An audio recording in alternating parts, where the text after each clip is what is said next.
கிறிஸ்துவுக்குள் அன்பானவர்களே, ஆண்டவரின் இரட்சகருமாகிய இயேசு கிறிஸ்துவனிடத்து இடையற்ற இன்ப நாமத்தில் அன்பின் வாழ்த்துக்கள்.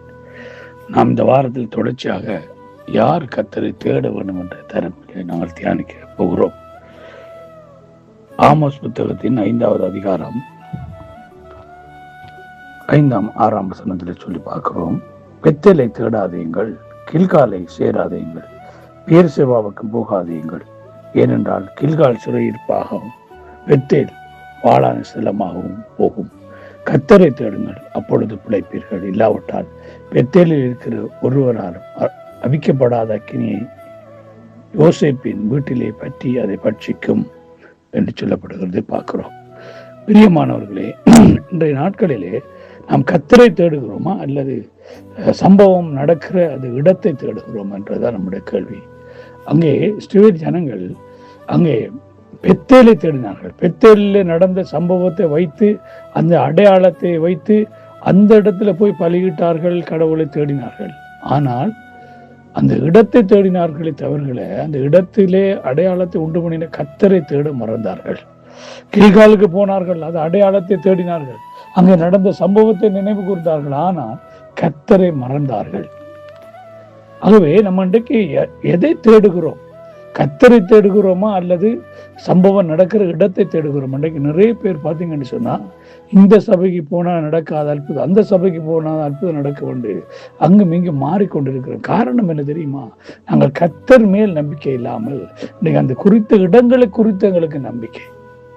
இதைத்தான் ஆண்டவர் சொல்லுகிறார், அவைகளை தேடாதீர்கள், அதை தேடுகிறதுனால உங்களுக்கு பிழைப்பு உண்டாகாது. கர்த்தரை தேடுங்கள், அப்பொழுது பிழைப்பீர்கள் என்று சொல்றார். ஏனென்றா அவைகள் சம்பவம் நடக்கிற ஒரு இடம், அந்த இடத்துல கர்த்தர் அற்புதங்களை செய்கிறார் என்றால் அந்த இடம் இல்ல, சம்பவம் அற்புதம் நடக்கிற இடம் ஆண்டவர் செய்கிறார். அந்த இடத்துல கிரியை நடப்பிக்கிற கர்த்தரை நாம மறந்து நாம் என்ன செய்யறோம்? அந்த இடத்தை தேடிக்கொண்டிருக்கிறோம். நம்ம இடத்தை தேடுகிறவர்களாய் இருக்க கூடாது. 4வது அதிகாரத்திலே அங்க அழகா சொல்லுகிற 4வது அதிகாரம், ஆமோஸ் 4ஆம் அதிகாரம் 4-5 வசனத்தை பார்த்தீங்கன்னா அங்க சொல்லப்படுகிறது, பெத்தேலுக்கு போய் துரோகம் பண்ணுங்கள், கில்காலுக்கு போய் துரோகம் பெருக பண்ணி காலைதோறும் உங்கள் பலிகளையும் 3ஆம் வருஷத்திலே உங்கள் தசமவாகளையும் செலுத்தி புளித்த மாவுள்ள ஸ்தோத்திர பலியோட தூபம் காட்டி உற்சாக பலிகளை கூறி தெரியப்படுத்துங்கள். இஸ்ரவேல் புத்திரரே, இப்படி செய்வது உங்களுக்கு பிரியம் என்று கர்த்தராகிய ஆண்டவர் சொல்றார். அப்ப இவர்கள் போய் என்ன செய்கிறார்கள்? அந்த அடையாளமான இடத்துல போய் பலிகளை செலுத்தினார்கள், எல்லாம் செய்தார்கள். யாருக்கு பிரியமாய்?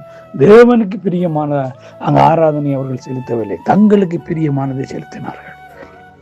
இன்றைக்கு நாம் எதை செய்து கொண்டிருக்கிறோம் பிரியமானவர்களே? நமக்கு பிரியமான ஆராதனை செய்து கொண்டிருக்கிறோமா அல்லது தேவன் விரும்புகிற இடத்துல தேவன் விரும்புகிறதை நம்ம இன்றைக்கு செய்து கொண்டிருக்கிறோமா? 2 நாளாகமம் 15ஆம் அதிகாரம் 2ஆம் வசனம் சொல்லுகிறது, அவன் வெளியே ஆசாவுக்கு எதிர்கொண்டு போய் அவனை நோக்கி, ஆசாவே, யூதா பெஞ்சமின் கோத்திரத்தின் சகல மனுஷரை கேளுங்கள், நீங்கள் கர்த்தரோடு இருந்தால் அவர் உங்களோடு இருப்பார், நீங்கள் அவரை தேடினால் அவர் உங்களுக்கு வெளிப்படுவார், நீங்கள் அவரை தேட விட்டீர்களே ஆகில் அவர் உங்களை விட்டு விலகுவார். இன்னைக்கு நம்ம கர்த்தரை தேடுகிறோமா? அவரை தேடினால் அவர் எங்களுக்கு வெளிப்படுவார், நம்ம அவரை தேடாவிட்டால் அவர் எங்களை விட்டு விலகுவார். நம்ம இன்றைக்கு எதை செய்து கொண்டிருக்கிறோம் பிரியமான தேவ பிள்ளைகள்? இந்த காலை வேளையில கர்த்தரை தேடுவோம், இடத்தை அல்ல, கர்த்தரை தேடுவோம், கர்த்தரை கண்டுகொள்வோம். கர்த்தர் தான் உங்களை ஒவ்வொரு ஆசீர்வாதத்தை நடத்துவாராக. God bless you all.